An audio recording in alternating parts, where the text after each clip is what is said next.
할렐루야. 오늘도 수요 기도에 참여한 여러분 환영하며 축복합니다. 오늘도 말씀 속의 기도의 제목을 찾아 함께 간절한 마음으로 부르짖어 기도할 때 우리의 기도를 들으시는 살아계신 하나님을 만나는 은혜의 시간이 되기를 주님의 이름으로 축복합니다. 오늘은 열왕기상 4장 1절로 19절까지의 말씀으로 솔로몬의 행정개편이라는 제목으로 은혜를 나누고자 합니다. 솔로몬이 왕이 되면서 하나님 앞에 지혜를 구했었죠. 그리고 친자 소송 판결을 통해서 하나님이 주신 지혜로 이 소송을 잘 해결하면서 솔로몬은 지혜의 왕으로 아주 급부상했습니다. 이처럼 하나님의 은혜로 그가 지혜의 왕으로 소문이 나고, 그리고 나라 안은 솔로몬의 왕권을 중심으로 이제 탄탄해지게 되죠. 바로 이런 과정에서 솔로몬은 내각을 새롭게 구성하고 행정구역도 재편하면서 각각의 행정구역의 리더들 다 세워서 그 명단들까지 기록한 내용이 오늘 우리가 읽은 본문의 내용입니다. 사실 솔로몬의 신하가 누가 있는지, 행정구역이 뭐 어떤 것이 있고 또 어떤 부서가 있는지 별로 안 궁금하잖아요. 오늘 우리나라에 뭐 어떤 행정부서가 있는지 궁금해하는 분들이 많이 없잖아요. 그런데 그 옛날 솔로몬 시대에 어떤 행정부서가 있었는지 사실은 별로 궁금하지 않거든요. 그래서 가끔 성경을 읽다 보면 뭐 이런 것까지 기록해서, 안 그래도 성경이 이렇게 두꺼운데 이런 건 좀 기록 안 해도 괜찮지 않나? 별로 관심도 없고 알고 싶지도 않은데, 그러면 훨씬 더 성경의 두께가 좀 줄어들 텐데, 이런 엉뚱한 생각을 해보긴 합니다. 그런데 여러분, 성경에는요, 의미 없이 기록된 것이 단 하나도 없습니다. 다 이유가 있으니까 기록이 된 거죠. 오늘 행정 내각을 이렇게 새롭게 조직하고 또 행정구역을 재편하는 이런 내용들이 왜 중요한가? 한 가지만 예를 들어 설명해 볼게요. 오늘 여러 직책 가운데에서 솔로몬의 여러 내각의 사람들 중에 제일 먼저 기록된 직책이 바로 제사장 직책입니다. 그만큼 중요하니까 제일 먼저 기록했겠죠. 반면에 다윗 시대의 행정 내각을 기록하면서 제일 먼저 기록했던 것은 군사령관이었습니다. 좀 다르지 않습니까? 이거 하나만 봐도 다윗의 시대가 무엇을 중요하게 생각했고 솔로몬의 시대가 무엇을 중요하게 생각하는지가 달라지죠. 다윗의 시대는 전쟁의 시대였잖아요. 수많은 적군들로부터 이 나라를 지키기 위해 싸워야 했습니다. 심지어 내부에서 계속해서 반역이 생기면서 내부의 분열과도 싸워야 했습니다. 그러다 보니 군사령관의 직책은 어떤 직책보다 중요했고 제일 먼저 기록했죠. 그래서 사실 다윗도 손에 피를 너무 많이 묻히다 보니 성전을 짓고 싶었지만 하나님이 허락하지 않으셨던 거 우리 너무 잘 알고 있지 않습니까? 반면에 솔로몬 시대는 평화의 시대죠. 그러니 평화의 시대 속에서 하나님이 다스리시는 하나님의 나라를 그 땅 가운데 이루고자 꿈꾸고 소망했습니다. 그래서 그는 다른 어떤 것보다 하나님께 예배하는 거 중요하게 생각했고, 그래서 제일 먼저 제사장을 가장 먼저 기록하고 있는 거죠.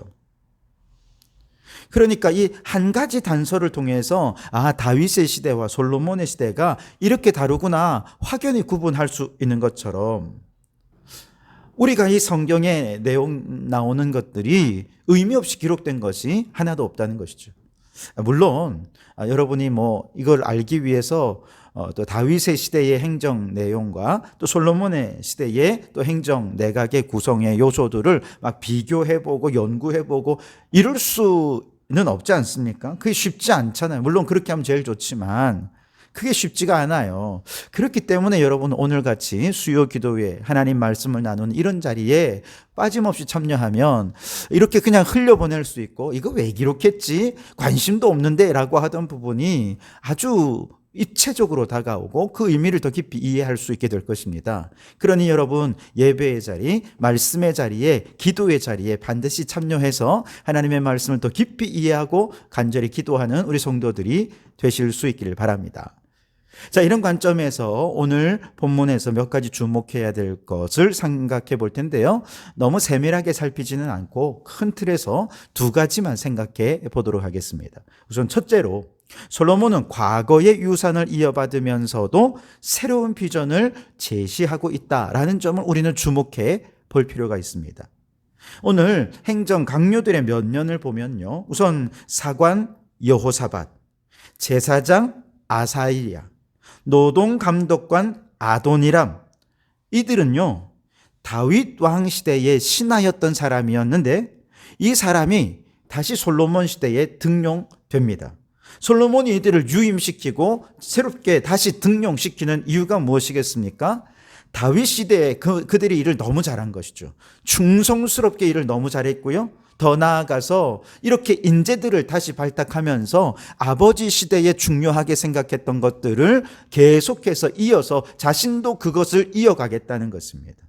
무엇보다 하나님 중심의 통치, 이것을 아버지 때도 그랬지만 자신의 시대에도 계속 계승하겠다라고 하는 의도를 담아서 이들을 유임시켰다는 것이죠. 반면에 솔로몬은 또 새로운 행정 부서를 개각하고 새롭게 만들고 여기에 또 새로운 부서에 새로운 사람들을 등용합니다. 그 이유는 새로운 인물들을 통해서 자신이 꿈꾸는 미래의 일들을 착안하고 계획해서 그 일들을 이루어 가기 위함인 것이죠. 과거의 일들을 답습하는 우유부단한 왕이 아니라는 거예요. 그는 끊임없이 새로운 미래의 비전을 제시하고 그 비전을 이루기 위한 정책들을 준비하고 그렇게 해서 새 시대에 걸맞는 새 나라를 이루고자 했던 것이 바로 이 행정 강요들의 명단에서부터 우리는 알 수 있는 것이죠. 우리나라는 어떻습니까? 4년에 한 번씩 대통령이 바뀔 때 정권이 바뀌지 않고 같은 당에서 대통령이 나오면 권력을 또 너무 오래 쥐고 있기 때문에 부정과 부패가 생길 가능성이 많죠.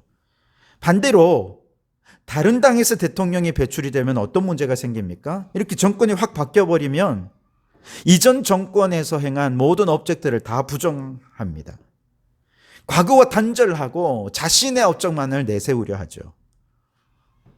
우리 창원시만 해도 이전 창원시장과 새로운 창원시장이 서로 다른 정당이다 보니 새로운 시장이 제일 먼저 한 일은 이전 시장이 행한 업적들을 다 지우고 다 단절하고 여긴 예상도 배정 안 하고 부서도 없애버리고 그리고는 자신의 어떤 새로운 업적을 만들기 위해서는 새로운 부서도 만들고 예산도 배정하고 그렇게 여기만 부각시키는 거죠.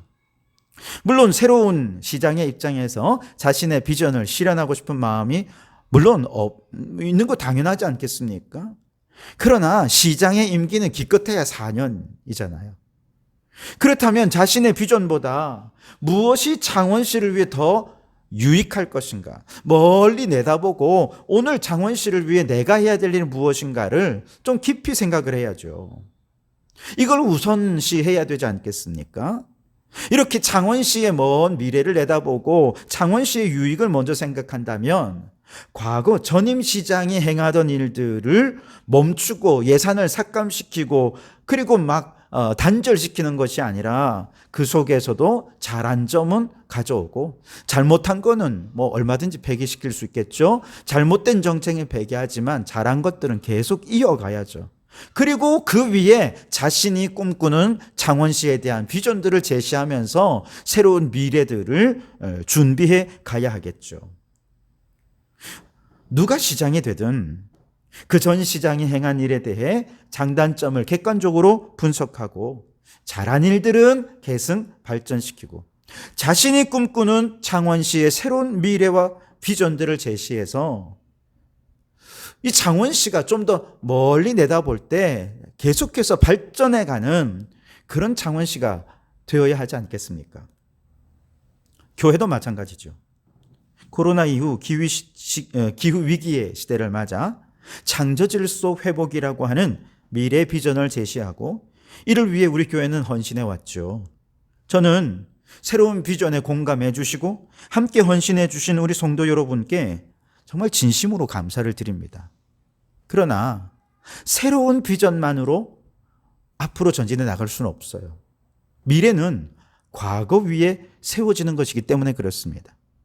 그렇기 때문에 지금까지 한국교회의 믿음의 선조들이 일구어 놓은 신앙의 유산들도 얼마나 중요한 것인지 우리는 깨달아야 합니다.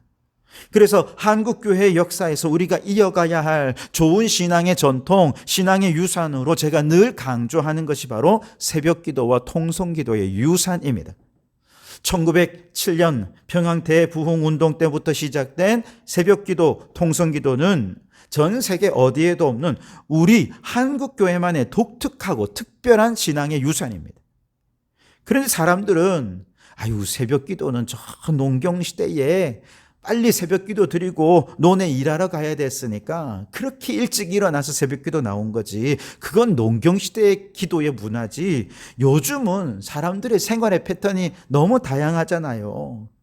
밤새도록 일하는 사람이 있고 낮에 잠자는 사람도 있고 또 새벽에 일어나서 일하는 사람도 있고, 그러니 오늘 이 시대는 이렇게 생활의 패턴이 다양하기 때문에 새벽기도만 고집하는 것은 맞지 않다라고 말하면서 새벽기도가 가진 이 어마어마한 영성의 유산을 무시하려는 사람들이 있습니다.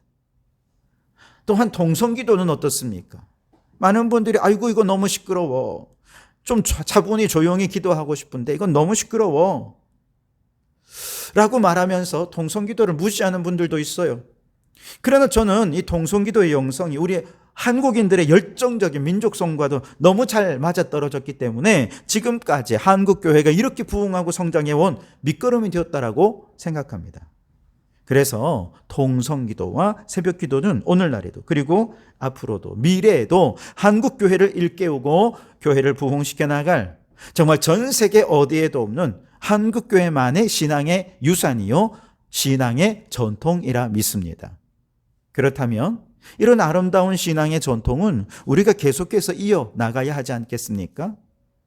저는 우리 성도교회가 처음 개척했을 때부터 지금까지 코로나 때를 잠깐 제외하고는 단 한 명만 출석해도 새벽기도는 멈추지 않았습니다. 왜냐하면 저에게 있어서 새벽기도가 주는 은혜가 너무 컸기 때문에 그렇습니다. 통성기도만 고집하다는 것이 아닙니다. 침묵기도도 훈련할 기회가 있으면 함께 했으면 좋겠어요. 그러나 통성기도가 갖는 영적 파워가 또한 너무나 놀라운 것이기에 오늘처럼 이렇게 수요 기도회 같은데 영상만으로는 안 됩니다. 함께 나와서 간절히 부르짖어 기도할 때 정말 우리 안에 하나님께 주시는 영적인 파워를 느낄 수 있는 거죠. 그러니 여러분, 이 아름답고 거룩한 영적 전통을 계속해서 이어갈 수 있도록 새벽 기도에 나오십시오. 수요 기도에 나와서 간절히 부르짖어 기도하는 성도들이 더 많아질 수 있기를 주님의 이름으로 축원합니다. 바라기는 우리 성도교회가 창조 질서 회복을 위해 경건과 절제의 신앙의 영성으로 미래지향적으로 나아가지만 이 미래지향적인 것은 선조들이 전해준 신앙의 유산 위에 세워져야 합니다. 통성기도, 새벽기도의 유산을 바탕으로 과거와 미래가 단절됨 없이 계속해서 이어지고 더 깊어지고 더 성장하는 우리 성도교회가 될 수 있기를 주님의 이름으로 축원합니다. 두 번째로 오늘 말씀을 통해서 주목할 것은 우리 하나님은 질서의 하나님이라는 것입니다. 오늘 7절을 보시면 솔로몬이 또 온 이스라엘에 12지방 관장을 두매 그 사람들이 왕과 왕실을 위하여 양식을 공급하되 각기 1년에 한 달씩 양식을 공급하였으니 라고 말씀하십니다. 솔로몬은 전국을 12개의 행정구역으로 나누고 각 행정구역마다 그곳을 관장하는 지방의 관장들을 두었다는 거예요. 그 명단들을 다 일일이 기록해두고 있죠. 그리고 이들이 왕과 왕실을 위해 1년에 한 달씩 12 행정구역이니까 한 달씩 맡아서 왕과 왕실의 양식을 공급하는 일을 감당하게 했다는 거죠.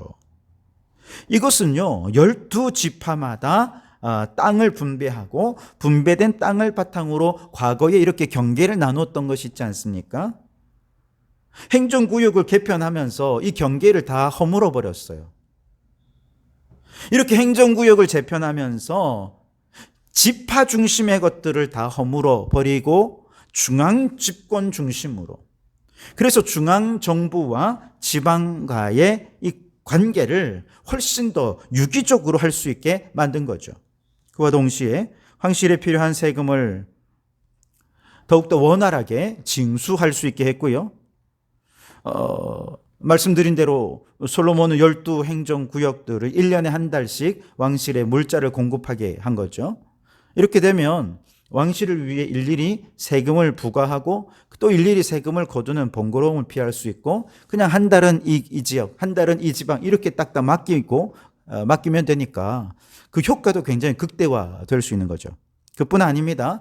솔로몬의 행정구역은 말씀드린 대로 기존의 지파의 경계를 초월하게 되면서 지파들 간의 알력관계 혹은 우리 지파, 무리 지파라고 하는 이런 지파의식을 제거하는 효과도 거둘 수 있었습니다. 그래야 중앙으로 권력을 집중하고 강화할 수 있기 때문이죠. 물론 이런 정책은 각 지파마다 좀 불만을 초래하기도 합니다만 왕권을 강화하고 왕을 중심으로 일사불란하게 행정체계, 명령체계를 가동할 수 있는 아주 큰 장점이 있었죠. 그만큼 체계적이고 효율적인 국가의 질서를 그가 만들었다는 것을 뜻합니다. 근데 여러분, 열왕기서에 기록하는 목적이 무엇입니까? 하나님이 이 나라의 진정한 왕이시다, 이것을 알리려는 것 아니겠습니까? 하나님이 진정한 왕이라고 한다면 사실 그 왕국의 조직이나 체제나 이런 것들을 굳이 세부적으로 밝힐 이유는 없잖아요. 왜냐하면 하나님이 왕이시면 이런 조직 없어도, 체계 없어도 얼마든지 하나님의 뜻을 실행할 수 있지 않겠습니까? 과거 하나님은 아무런 조직이 없어도요, 출애굽 광야 시대라든지 혹은 가나안 정복 시대도 하나님의 백성들을 일사불란하게 인도하셔서 가나안 땅을 정복도 하고 정착도 할 수 있게 해주셨잖아요.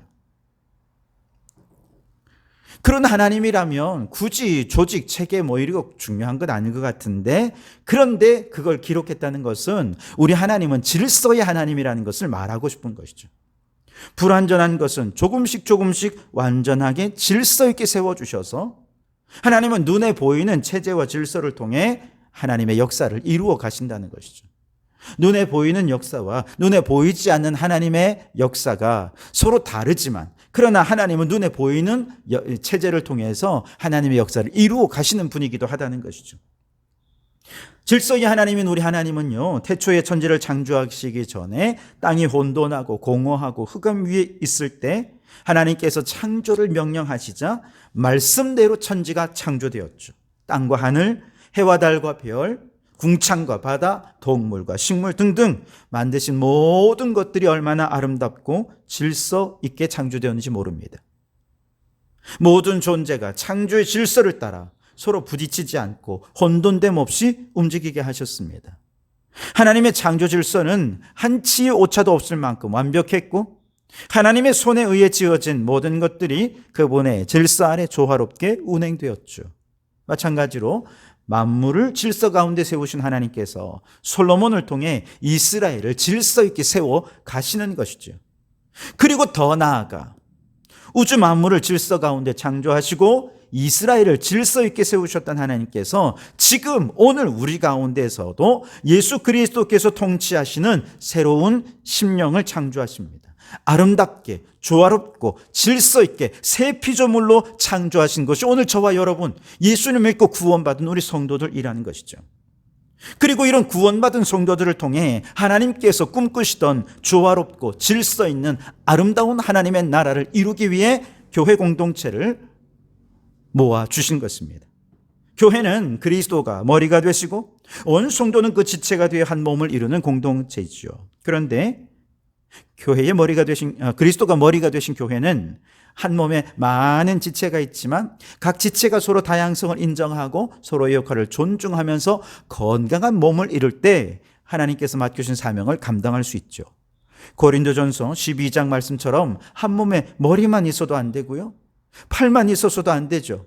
모두가 냄새 맡는 코가 되어서도 안 되고요, 모두가 보는 눈이 되어서도 안 됩니다. 팔이 다리한테 내가 원하는 대로 왜 안 가? 너 잘라버릴래? 하고 잘라버리면 어떻게 되겠습니까? 발이 손을 보고 나는 손이 너무 꼴 보기 싫어, 몸에서 떨어져 나갈래, 여러분, 그러면 그 사람은 불구의 몸이 되죠. 떨어져 나간 지체는 생명을 잃어버리고 맙니다. 그래서 모든 지체는 한 몸 안에서 각각의 지체대로 제 역할을 잘 감당하되 서로 유기적으로 협력할 때 건강한 몸을 이루게 되죠. 마찬가지로 성도들도 주님의 몸된 교회 안에서 각각의 은사를 따라 최선을 다해 맡은 역할들을 감당해야 됩니다. 서로 협력하며 사명을 감당해야 됩니다.